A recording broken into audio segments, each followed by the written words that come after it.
Alors, vous allez m'aider à célébrer une femme. Écoutez, et l'on dit toujours que derrière, j'ai cherché Nadia Parra alors qu'elle était ici, on dit toujours derrière les grands messieurs, des grands hommes, il y a des grandes femmes. Et ceux qui avaient pensé ainsi n'ont jamais menti, n'ont jamais commis d'erreur.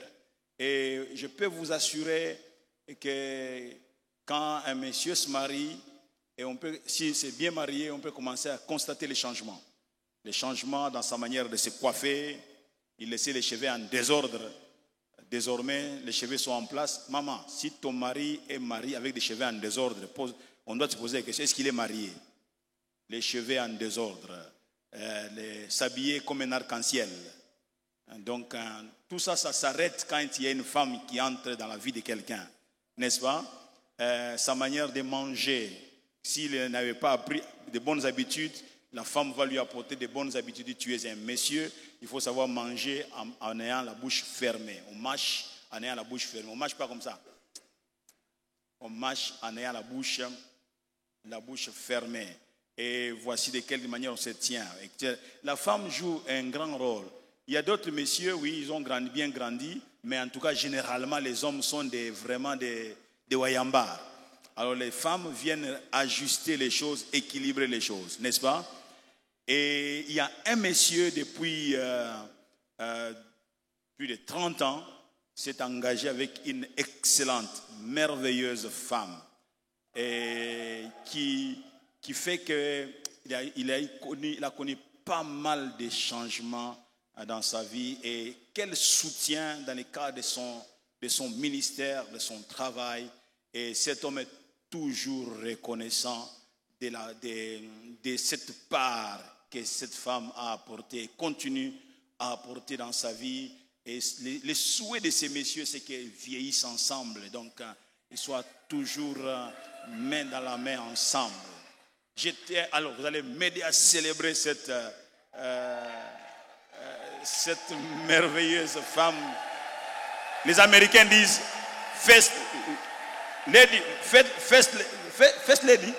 Voilà. On va demander à pasteur Yvette de se lever. Son anniversaire, c'était hier. Hier, c'était son anniversaire. Quand je la vois, qu'elle est là toute... Bisous, bisous. Moi, on ne va pas m'exiger des bisous comme au stade là. Hein? Okay. Alors, est-ce qu'on peut encore une fois honorer cette femme? Que Dieu soit béni, Dieu soit glorifié. Amen, amen. Nous allons écouter la parole de Dieu. Nous allons courber nos têtes dans la prière et nous allons écouter la parole de Dieu ce matin. Tendre Père, nous voulons te remercier. Te remercier pour ton accompagnement tout au long de cette année. Cette année, on a connu des temps peut-être aussi difficiles, mais cette année, on n'a pas connu que des temps difficiles.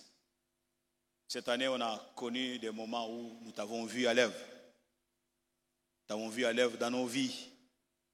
Cette année, dans nos familles, nous t'avons vu. Nous t'avons vu à l'œuvre. Cette année, dans notre église, nous t'avons vu. Nous t'avons vu agir. Dans notre pays, nous t'avons vu agir. Cette année, tu as visité chacun dans son activité. Même quand il y a eu des temps difficiles, tu as amené les temps de rafraîchissement aussi dans la vie de chacun d'entre nous. Cette année, tu as amené les combats pour nous. Là où nous n'étions pas capables de combattre, de lutter, toi tu as lutté pour nous. Cette année, nous avons pu dire, et nous pouvons continuer à dire avec David que l'Éternel est mon berger. Et je ne manquerai de rien. Cette année, chacun d'entre nous peut dire que tu as été pour nous Ebenezer. Oui, tu as été pour nous la pierre de secours. Cette année, nous t'avons vu intervenir dans nos vies de plusieurs manières. C'est pourquoi nous sommes là, ce dimanche matin, pour te célébrer et te dire un grand merci. Papa, nous prions pour que tu nous bénisses au travers de ces messages que nous allons pouvoir recevoir tous ensemble. Utilise ton serviteur pour qu'il puisse nous communiquer cette pensée et que cette pensée nous accompagne jusqu'à la dernière minute, la dernière seconde, Seigneur notre Dieu, de cette année 2023. Et nous reviendrons saluer l'année 2024 avec toi en ces lieux. Fais-nous du bien au nom de Jésus. Ensemble, nous disons Amen. Est-ce qu'on peut encore une fois acclamer le Seigneur? Dieu soit béni.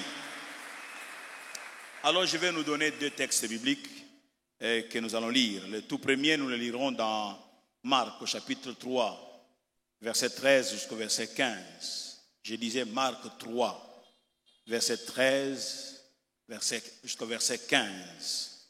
Et ensuite, nous prendrons Psaume 27. Psaume 27. Et nous lirons du 1er au 5e verset. Du 1er au 5e verset. Nous prenons donc maintenant, avant toute chose, donc Marc, chapitre 3. C'est là par là que nous commençons par rapport à ces 2 passages bibliques. Marc 3, à partir du verset 13, dit que donc Jésus, monta ensuite sur la montagne. Il appela ceux qu'il voulut et ils vinrent auprès de lui. Il en établit 12 pour les avoir avec lui et pour les envoyer prêcher avec le pouvoir de chasser les démons. Amen. Le deuxième texte, nous lisons dans Matthieu 27, compromis, à partir du 1er verset. C'est le psaume de David. Il déclare, il dit que l'Éternel est ma lumière et mon salut. De qui aurais-je crainte? L'Éternel est le soutien de ma vie. De qui aurais-je peur? Quand des méchants s'avancent contre moi pour dévorer ma chair, ce sont mes persécuteurs et mes ennemis qui chancellent et tombent. Si une armée s'est campée contre moi, mon cœur n'aurait aucune crainte. Si une guerre s'est levée contre moi, je serai malgré cela plein de confiance. Je demande à l'Éternel une chose que je désire ardemment. Je voudrais habiter toute ma vie dans la maison de l'Éternel, pour contempler la magnificence de l'Éternel et pour admirer son temple, car il me protégera dans son tabernacle au jour du malheur. Il me cachera sous l'abri de sa tente. Il m'élèvera sur un rocher. Quelqu'un dit Amen. Et nous acclamons le Seigneur, notre Dieu. J'étais en train de dire que nous acclamons le Seigneur pour sa parole. Que Dieu soit béni. Dieu soit glorifié. Le thème qui nous a accompagnés tout au long de cette année, c'est celui-là. L'impact de la présence de Dieu. L'impact de la présence de Dieu dans nos vies. C'est la pensée qui avait été imposée dans nos cœurs et au sein de notre Église pour cette année qui est en train de finir, cette année qui est en train de tirer sa révérence dans quelques heures. J'ai réfléchi, je réfléchissais, j'ai prié, je réfléchissais, j'ai prié, et surtout lorsque nous avions compris qu'il était difficile ou impossible d'avoir notre veillée de la traversée. Et je dis donc, je parlerai, nous sommes encore en l'an 2023. Je réfléchissais et priais, Seigneur, qu'est-ce que je dois dire à ton peuple? Qu'est-ce que je dois communiquer? Qu'est-ce que tu veux dire au fait à ton peuple? Je suis venu avec un message conclusion sur l'impact de la présence de Dieu. Je l'intitule de la manière suivante, faire un effort de demeurer dans la présence de Dieu. Le thème, peut-être qu'on n'intitulera pas une année comme ça, l'impact de la présence de Dieu. Mais le thème peut passer, mais la vie doit rester. Le thème peut passer, mais la vie, vivre dans la présence de Dieu, se tenir constamment dans la présence de Dieu, ce n'est pas une pensée, mais c'est la vie. Ce n'est pas donc juste quelques mots, mais c'est la vie qui doit couler, la vie de tous les jours. Tous les jours, je dois avoir en esprit l'impact que Dieu doit impacter ma vie par sa présence. Dieu doit impacter mon travail par sa présence. Dieu doit impacter ma santé par sa présence. Dieu doit impacter mon église par sa présence. Dieu doit impacter mes affaires par sa présence.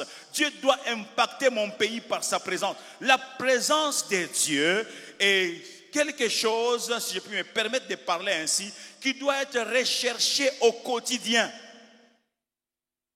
Au quotidien, la présence de Dieu. Les deux passages que nous venons de lire mettent l'accent sur la pensée de la présence de Dieu. La présence de Dieu. Ces deux passages sont en train de ressortir l'importance de demeurer avec Dieu pour être impacté, demeurer avec Dieu pour être influencé par lui, demeurer avec Dieu pour être marqué de son sceau, demeurer avec Dieu pour qu'il me prenne par la main et qu'il me conduise dès le matin, demeurer dans sa présence. Oh, alléluia. Demeurer dans la présence de Dieu. Bien-aimés, la marche que nous avons entamée, que nous avons commencé, si du moins chacun d'entre nous avait commencé cette marche, la marche que nous avons commencée avec Dieu par Jésus-Christ à la croix de Golgotha est une marche continue. On continue. On n'a fait que commencer, mais on continue. Mais c'est une marche qui s'effectue dans la présence de Dieu. Alléluia. Dans la présence de Dieu.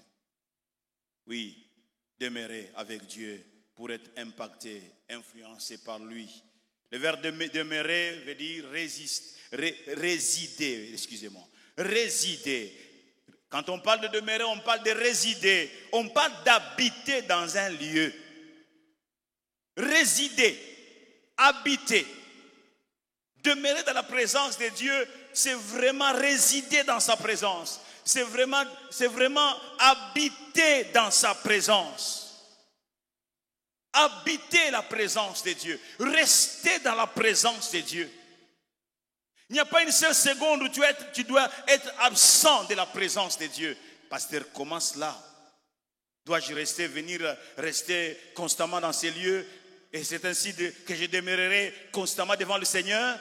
Je ne vais pas dire cela, je vais m'expliquer dans la suite de mon intervention.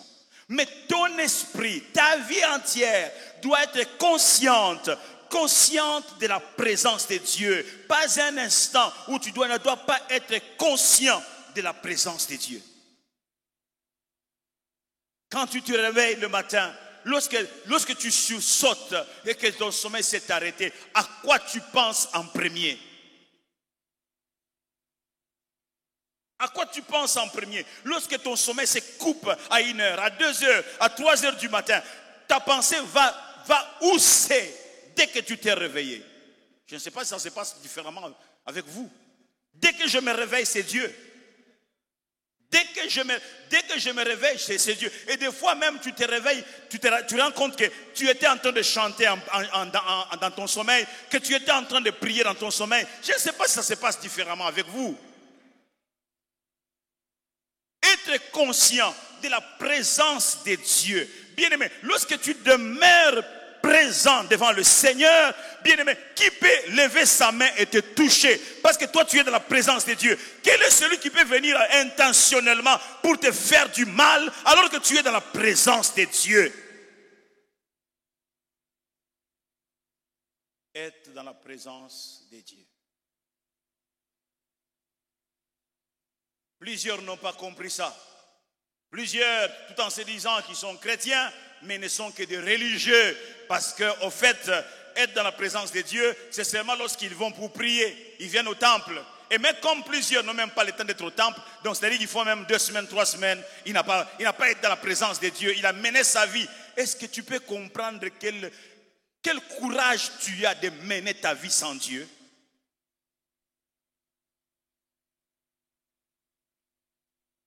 Demeurer, c'est résider, habiter dans un lieu. Demeurer, c'est être dans un endroit précis. C'est cela aussi, demeurer. Demeurer aussi, troisièmement, c'est s'attarder, c'est mettre du temps à faire quelque chose. C'est pourquoi nous disons être conscient, d'être constamment présent devant le Seigneur, notre Dieu. Alléluia. Dans Marc 3, verset 14 que nous avons lu, il nous a dit que Jésus, il monta sur la montagne, il appela ce qu'il voulut, ça c'est le verset 13, et ils vinrent auprès de lui. Verset 14, il dit, il en établit 12 pour les avoir avec lui. Donc on peut même s'arrêter là. La suite n'est venue qu'après. La suite, c'était quoi? Et les avoir avec, et pour les envoyer. C'est venu après. Première mission. Première raison pour laquelle il les a appelés, c'était les avoir avec lui. Quand Dieu t'appelle, ce n'est pas pour que tu sois activiste. Ce n'est pas pour que tu lui apportes de l'argent. Ce n'est pas pour que tu lui apportes d'abord ceci et cela. Ce n'est pas pour que tu fasses quelque chose pour lui. Quand Dieu t'appelle, il te veut d'abord présent constamment dans sa présence.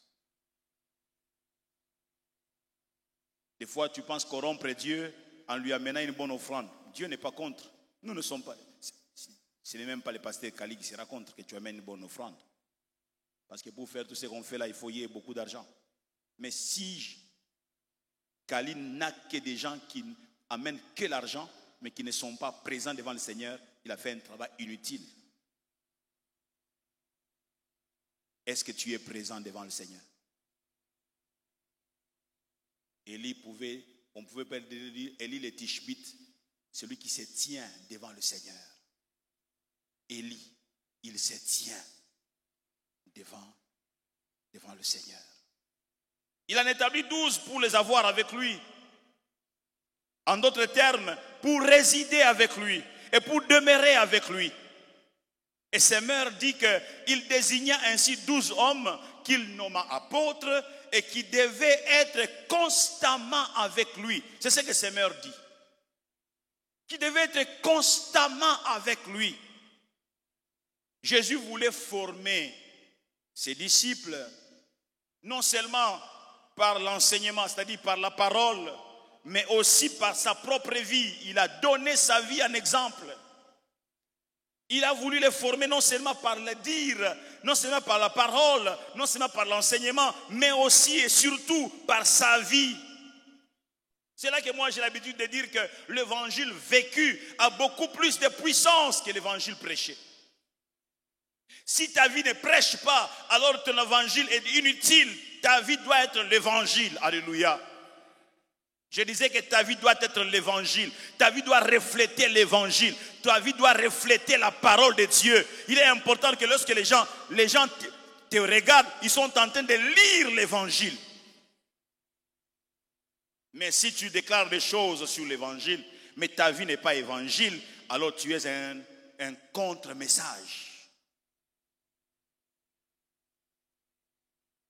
Est-ce que notre vie est évangile? Le but était que chacun vienne à lui ressembler, être comme lui, avoir la vie de Christ. Voilà le but pour lequel il les a appelés. D'abord les avoir avec lui. Comment peux-tu prétendre aller pour lui si tu n'as pas été avec lui?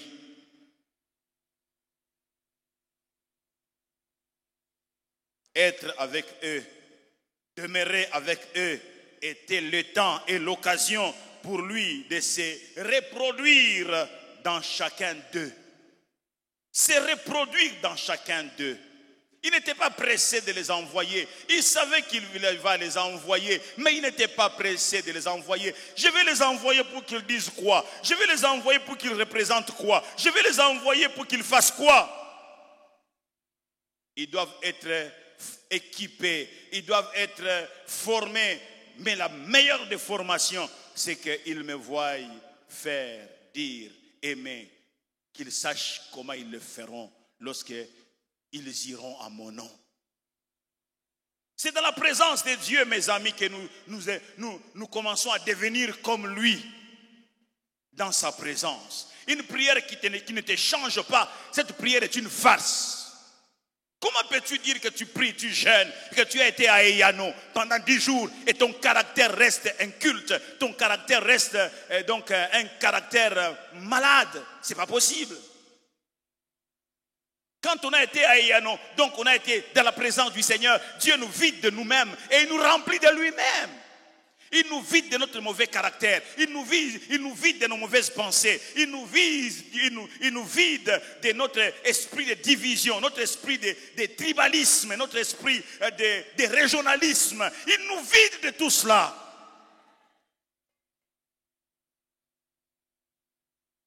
Non, 10 jours après qu'on a été à Yano, on réfléchit à mon Congo, on réfléchit à mon Ngala, on réfléchit à mon Luba, on réfléchit à mon Swahili. Mais tu n'as pas été devant le Seigneur. Il a dit, approchez-vous de Dieu et Dieu s'approchera de vous.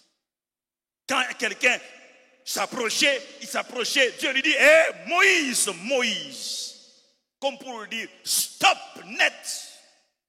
Le lieu où tu te tiens est saint. Le changement a commencé là. Comment tu peux dire que tu t'approches de Dieu en gardant tes mauvaises habitudes? Comment tu peux dire que tu t'approches de Dieu? Dieu ne t'a pas impacté, tu n'as pas été dans sa présence. Quand on entre dans la présence de Dieu, on ne reste plus comme on était venu. Le lieu où tu te tiens est saint. Ôte tes souliers, ôte tes sandales. Tu ne peux pas continuer à demeurer dans ma présence avec cet art. Ôte cela. La présence de Dieu peut te tuer, est-ce que tu le sais?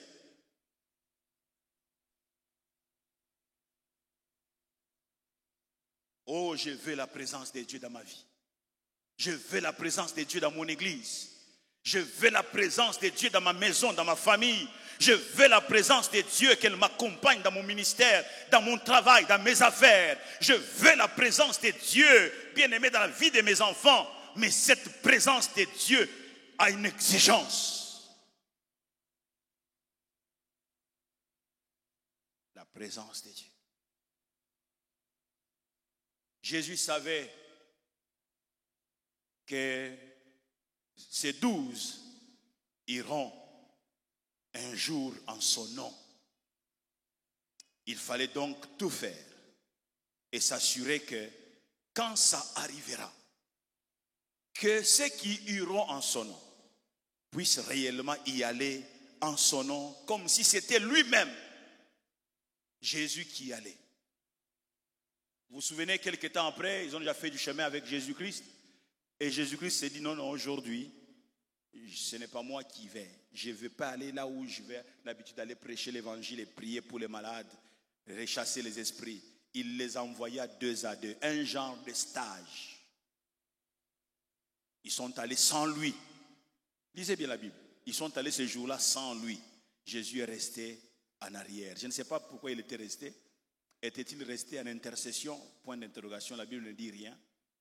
Mais ils sont allés seuls. Ils ont passé des heures à prêcher l'évangile, à prier pour les malades, à chasser les démons. Les expériences qu'ils ont eu à faire, chacun se disait, est-ce que qu'est-ce qui se passe? J'ai comme l'impression qu'un peu de Jésus est à moi. On dirait qu'il y a un peu de Jésus à moi. C'est pas possible. Il suffit que je dise au nom de Jésus-Christ, les gens sont pas. Alors ils rentraient chantant, dansant, ils étaient excités. Dès qu'ils ont vu Jésus, ils disaient, Jésus, maître Jésus. Jésus dit, qu'est-ce que c'est? Jésus, oh là là,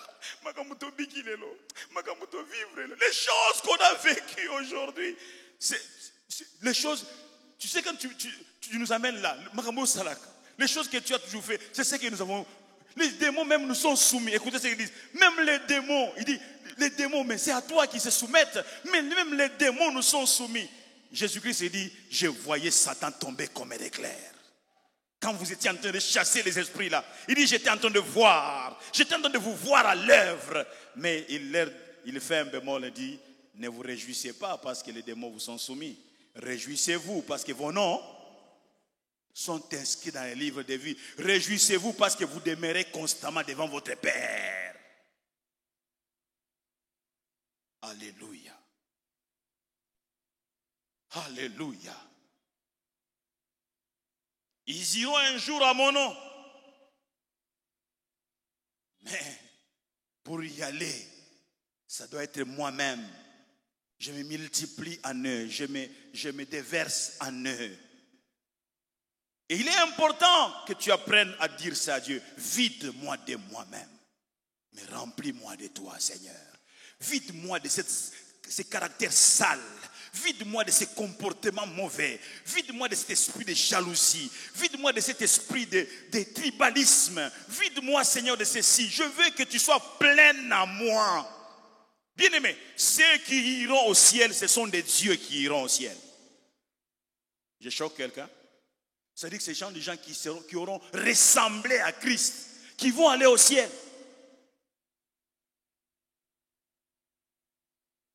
Est-ce que tu es chrétien? Jalousie d'un côté, tribalisme de l'autre. Les tribalismes, oh, les Congolais, mais vous êtes des spécialistes.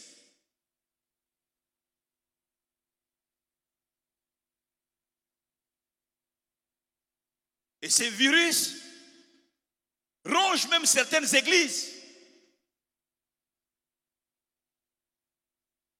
J'ai dit à Dieu, pas la parole éternelle.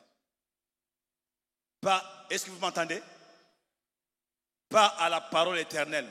Mukongo, est-ce que tu m'entends? Ici, tu es chez toi. Mungala, est-ce que tu m'entends? Ici, tu es chez toi. Mouloube, est-ce que tu m'entends? Ici, tu es chez toi. Moussoïl, est-ce que tu m'entends? Ici, tu es chez toi. Oh, amen, amen. Je vous ai toujours dit, ça m'importe peu de savoir ceux qui sont autour de moi, ils sont de quelle province. Ça m'importe peu. Du reste, plusieurs de ceux qui sont là, je ne sais même pas de quelle province ils sont. Ngilima, au moins, je connais. Parce que j'ai étudié avec son grand frère. Je sais de quel coin de la République il vient. Mais il y a certains ça ne m'intéresse même pas. Critère d'approcher quelqu'un auprès de moi, c'est savoir qu'il est enfant de Dieu et voir son engagement pour Dieu. Ça c'est tout ce qui m'intéresse. Que tu sois Muntandu, que tu sois Muyombe, que tu sois... ça m'importe peu. Si tu fais bien les choses et que nous pouvons être bénis par ce que tu fais, tu es le bienvenu dans l'équipe. Oh, amen, amen. Ça tue notre pays, ça nous retarde cette affaire-là. Ça nous retarde. Il faut chasser loin de vous quelqu'un qui a avec des pensées mesquines comme ça. Chasse-la de toi. Nous sommes un peuple, un même peuple. Alléluia. Et quand nous demeurons devant le Seigneur, Dieu nous vide de ces petites histoires-là. Il nous vide de ça. Et c'est le caractère de Christ qui remonte. C'est Christ qui remonte. C'est Christ. Tu commences à aimer comme Christ. Tu commences à penser comme Christ. Tu commences à parler comme Christ. Tu commences à faire comme Christ. Pourquoi? Tu es quelqu'un qui demeure dans la présence de Dieu. Est-ce que nous demeurons dans sa présence? Dans Matthieu 4, 19, il est écrit, il leur dit, suivez-moi et je vous ferai pécheurs d'hommes. Suivez-moi et je vous ferai. Donc vous ne l'êtes pas, mais je vous ferai pécheurs d'hommes. Suivez-moi, restez avec moi. Vous allez voir comment je vais vous transformer. restez avec moi. Vous allez voir comment je vais vous changer. Vous avez appris à pêcher les poissons, mais je vais vous apprendre comment on pêche des âmes, comment on guérit les âmes, comment on soutient les âmes, comment on a la compassion des âmes. Ça, vous ne les connaissez pas. Je vais vous enseigner cela. Alléluia. Je vais vous enseigner cela. C'est pourquoi il arrive à un certain moment, vous voyez que la passion de quelqu'un pour l'église, la passion de quelqu'un pour les hommes, vous dites, mais c'est quoi ça? On ne peut pas aimer Dieu à ce point-là. Comme on a dit, j'ai entendu quelqu'un dire à quelqu'un, on ne peut pas aimer le Congo comme ça. Quand tu es avec Dieu, ton amour pour Dieu grandit. Ton amour pour Dieu commence à monter. Quand tu demeures auprès de Dieu, il est en train de te vider de ton manque d'attention, ton manque d'intérêt pour lui. Il est en train de te vider de cela. Et tu commences à être assoiffé de Dieu, amoureux de Dieu. Au Kwelie Mayanga. Amen, amen. Suivez-moi, je ferai de vous pécheurs d'hommes. Mais cela ne se passera pas sans transition. Je ferai de vous pécheurs d'hommes. Ça commence d'abord par être avec moi. Être avec lui, être avec Jésus. Et être avec Jésus, c'est un exercice seconde après seconde. Être avec Dieu. Oui, être avec moi, demeurer avec moi, sera votre plus grande activité. Comme pour dire, celui qui réussira à demeurer avec moi, saura aller avec moi, il saura aller pour moi, et sans nul doute, il dira et fera comme moi. Si tu réussis à être avec Jésus, il n'est pas impossible, que dis-je, il n'est pas, donc ce n'est pas étonnant que tu fasses comme lui, que tu dises comme lui, parce qu'au fait, il t'aura vidé entièrement de toi et il t'aura rempli de lui-même. Alléluia. Oh, alléluia. C'est ainsi que tu pourras aller même serrer un malade d'une maladie terrible, mais tu vas le serrer dans tes bras.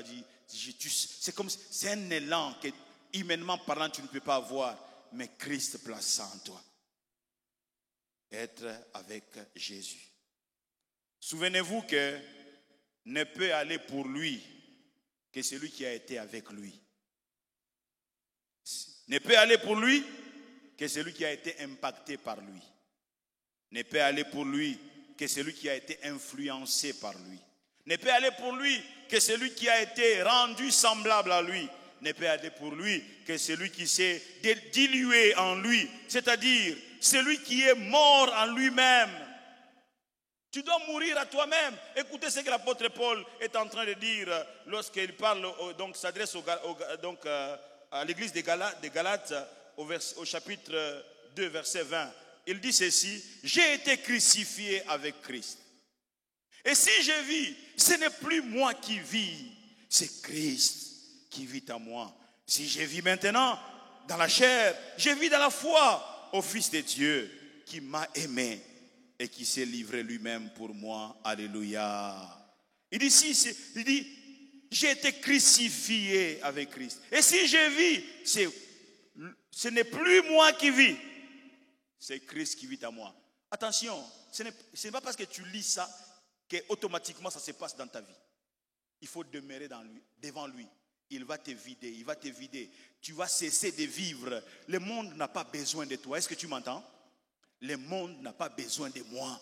Le monde n'a pas besoin de toi. Le monde a besoin de Christ. Le monde n'a pas besoin de voir ta personne. Le monde n'a pas besoin de me voir. Le monde a besoin de voir Christ. Ainsi, nous devons mourir à nous-mêmes et laisser vivre Christ en nous, afin que le monde soit en contact avec Christ. Si le monde est en contact avec toi, le monde sera tranquille, le monde sera dans la paix, le monde sera dans la joie. Alléluia. Toi, tu es de Congo central, mais quand le monde sera en contact avec toi parce que tu es devenu semblable à Christ, celui de Bandundu sera à l'aise avec toi et tu seras à l'aise avec lui. Pourquoi? Parce que toi, le Congo central, tu ne vis plus, mais c'est Christ qui vit par toi. Non, non. Le Mukongo, je vais prendre une machette pour lui, parce que tu es Mungala. Alors tu continues à vivre. Christ ne vit pas en toi. Tu n'as pas été devant le Seigneur. Tu ne demeures pas devant le Seigneur. Où est la compassion de Jésus? J'ai dit à plusieurs des serviteurs de Dieu que je rencontre, j'ai dit, notre message doit changer au Congo. On est en train d'envoyer les gens en enfer avec un message, tu seras béni, tu seras prospère, tu iras donc en Europe, tu vas voyager, tu vas voir, en les envoyant en enfer.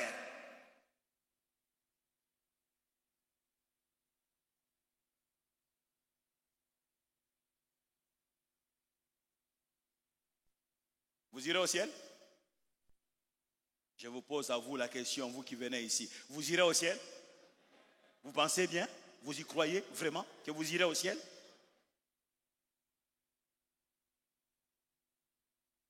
Regarde bien ton cœur. Regarde bien ton cœur. Quel est le message que ton cœur est en train d'envoyer? Regarde bien ton cœur. Le vrai toi, c'est le cœur. Parce que ce que tu réfléchis par rapport à ton ami, tu es en face de toi, docteur Chilumba. Tu es en train de dire, shalom frère. En réalité, dans ton cœur, c'est dit, Kufata Kukufa. Mais le message là, Kufata Kukufa, Chilumba ne l'a pas entendu. Ce qu'il a entendu, c'est quoi? Shalom frère, avec sourire, n'est-ce pas? Fils du diable.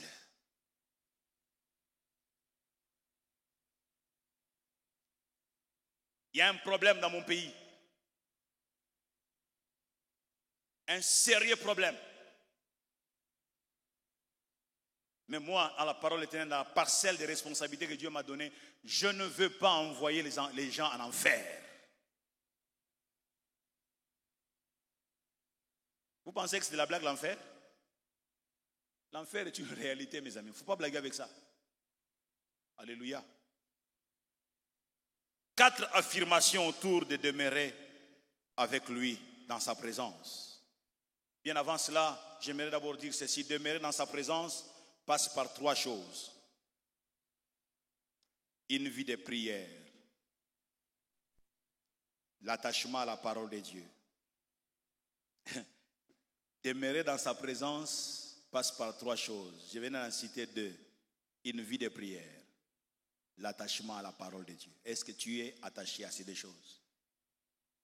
La vie de prière. Est-ce que tu as un temps avec Dieu? Est-ce que tu demeures dans sa présence? Ou tu crées un temps de seul à seul avec Dieu? Je vais lui parler et je vais l'écouter me parler. La parole de Dieu. Est-ce que tu as une relation avec la parole de Dieu? Troisièmement, la sanctification personnelle. La sanctification personnelle. Bien-aimés dans le Seigneur, allez répondre à l'invitation de Dieu. Restez présent dans sa présence. Ne dit-on pas que la nature a horreur du vide? La nature a horreur du vide. Moins tu pries, moins les choses de Dieu vont t'intéresser. Moins tu viens à l'église, plus tu es en train de t'éloigner de Dieu. Il y a des gens qui ne comprennent pas ça. Ils pensent que justement nous sommes en train de les embêter. Tu ne viens pas à la maison de Dieu. Tu n'as pas l'habitude, tu n'as plus l'habitude. Tu commences à venir à l'église une fois le mois. Et prochainement, ça sera une fois les 2 mois.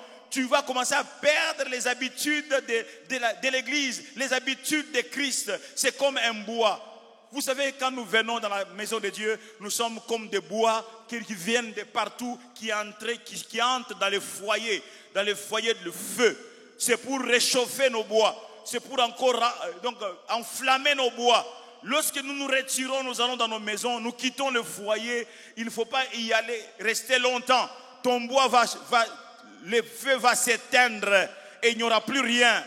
Il est important que tu reviennes dans le foyer avant que ton bois ne puisse s'éteindre. Reviens vite dans le foyer avant que ton feu ne puisse s'éteindre. Et il est écrit que le feu brûlera constamment. constamment sur l'autel.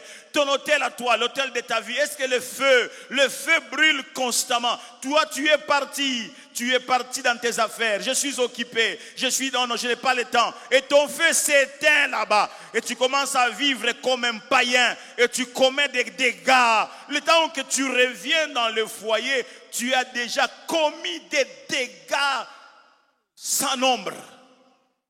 Parce que tu as repris à vivre comme un païen. Il y a des gens qui négligent leur vie de l'église. Et ils disent, nous aimons le Seigneur. L'Hébreu dit,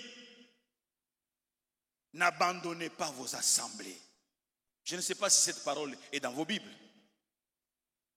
N'abandonnez pas vos assemblées. Comment on peut abandonner son assemblée? Quand on ne paye pas sa dîme, quand on n'apporte pas son offrande, quand on ne prie pas pour son pasteur, quand on ne prie pas pour son église, quand on ne vient pas, on n'est pas présent dans son église. On a abandonné son église, son assemblée. Et quand on devient même celui qui commence maintenant à vilipender l'église, ah, ça c'est encore grave. Vous avez vu, il y a des gens qui disent, Jean, l'envoie en église. Mais lui qui envoie Jean quitter, lui reste. Ah. Même toi qu'on a dit l'envoie, et puis tu es parti. Mais après, lui est toujours là. Ah. Mais comment? Si tu me demandais de partir, toi aussi tu devrais? Non.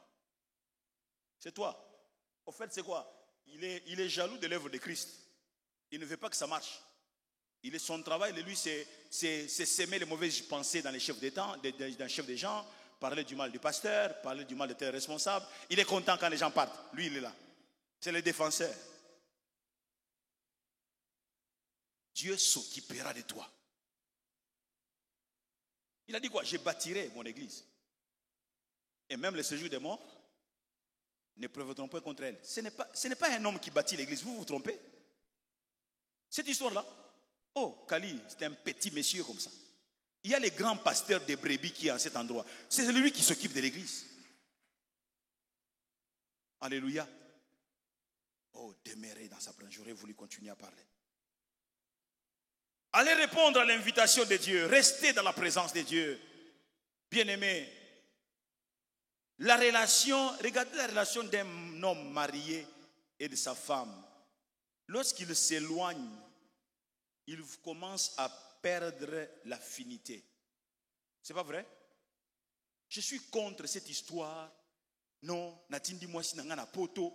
Toi tu restes ici. Si c'est un temps, oui. Mais non, c'est devenu votre vie. Toi, tu vis en Europe, la femme vit au Congo. Ça, c'est quel mariage, ça?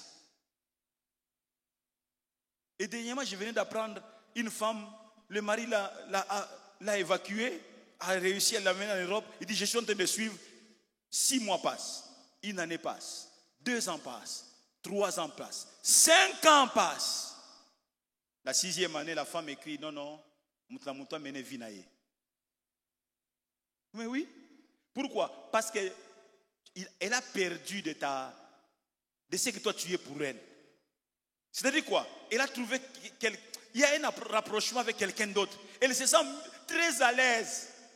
Même au travail. C'est pourquoi, bien aimé, quand vous allez au travail, femme va au travail, mari va au travail, il est important que vous puissiez vous retrouver pour ranimer la flamme. Mais si en dehors du travail, il y a des gens courageux, il finit le travail à 16h, il a un autre rendez-vous en dehors du travail.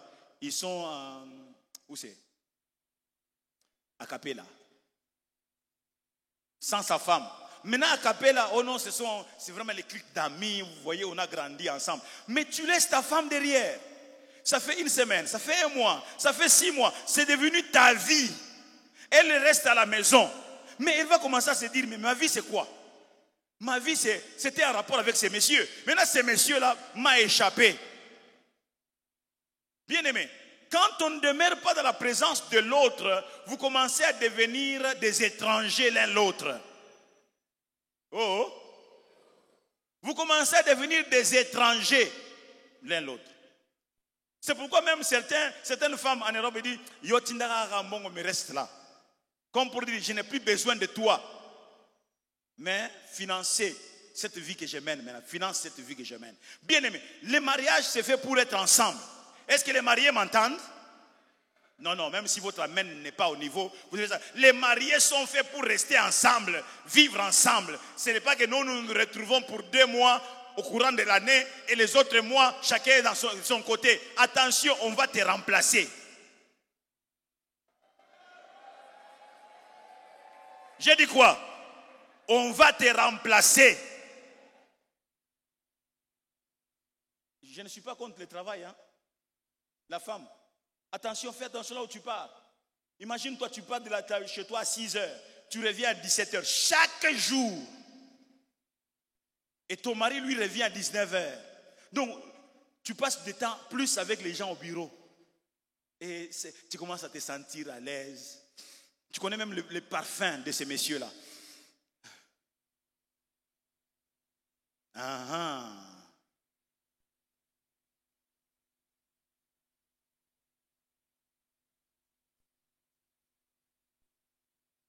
Créez le temps après le travail, vous vous retrouvez ensemble.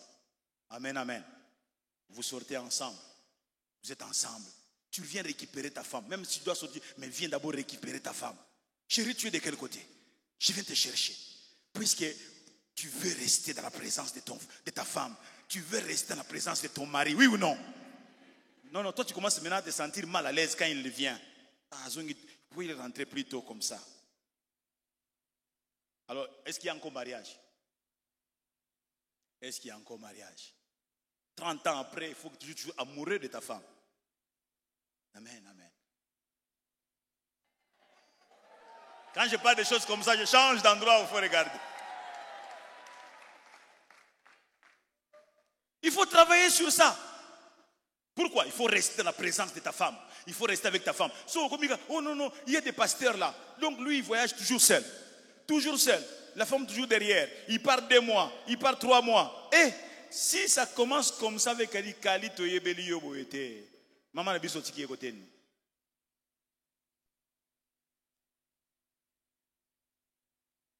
C'est ce qui se passe aussi. Quand tu commences à être loin de Dieu, tu commences à perdre l'amour de Dieu.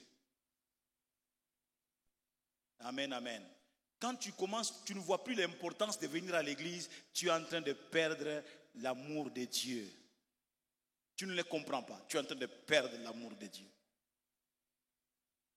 Venir même pour 30 minutes de la fin, ce n'est pas un problème. Tu es en train de perdre l'amour de Dieu. Souviens-toi de ton premier amour. Souviens-toi de quand tu as commencé à aimer Dieu. C'était comment?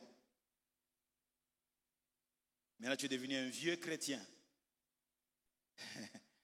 Tu as fait d'expérience. Tu es un homme d'expérience. Et vous, c'est votre temps maintenant d'aimer Dieu beaucoup plus. Nous avons déjà aimé suffisamment Dieu.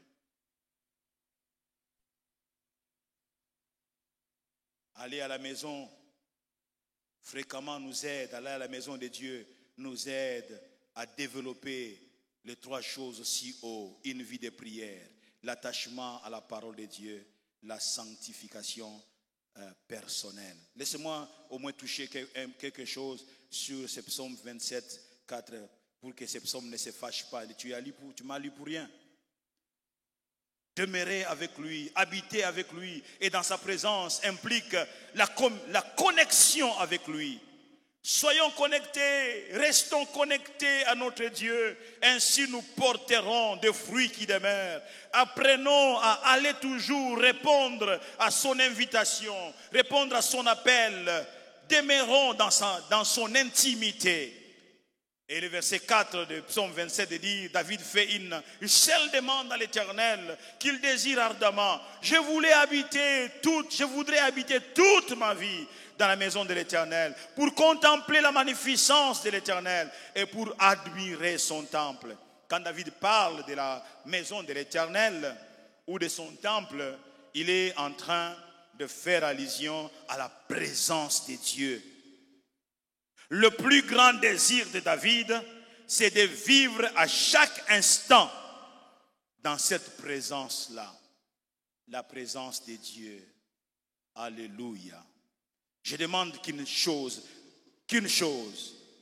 au Seigneur. Mais je la désire vraiment. Ça, c'est la Bible expliquée qui dit. Mais je la désire vraiment. c'est de rester toute ma vie chez lui pour jouir de son amitié et guetter sa réponse. Dans son temple, bien-aimé, guetter sa réponse dans son temple. Verset 5 dit, alors quand tout ira mal, ça c'est le jour là, la Bible expliquait qui dit, quand tout ira mal, il pourra m'abriter sous son toit, il me cachera dans sa maison, il me mettra sur un roc hors d'atteinte. Quand je demeure dans sa présence. C'est ce que je disais. Comment tu peux être dans la présence de Dieu et l'ennemi vient te toucher? Non, ce n'est pas possible. Quand tu es dans sa présence, lui-même veille sur toi. Lui-même devient la haie de sécurité autour de toi. Donc la parcelle, la clôture autour de toi, afin que l'ennemi ne puisse pas te toucher, ne puisse pas t'atteindre. Alléluia. Bien-aimés, nous devons cultiver cela. Le terme va partir, mais la vie doit rester. Demeurer dans la présence de Dieu. Je prie que le Seigneur nous aide, nous, de cette maison, que nous apprenions à cultiver ce que c'est que demeurer dans la présence de Dieu. Ainsi, sa présence impactera nos vies, influencera nos vies. Sa grâce qui l'environne environnera nos vies. Sa grâce accompagnera notre œuvre, notre activité, si nous demeurons dans sa présence. Plusieurs, l'huile ne coule pas dans leur vie. Pourquoi? Parce que celui qui fait couler l'huile est absent de leur vie. Plusieurs, la faveur de Dieu, la faveur n'est pas avec eux. Pourquoi? Parce que celui qui accorde la faveur est absent de leur vie. Dieu est-il absent de votre vie ou vous êtes présent dans sa présence? Que Dieu bénisse sa parole.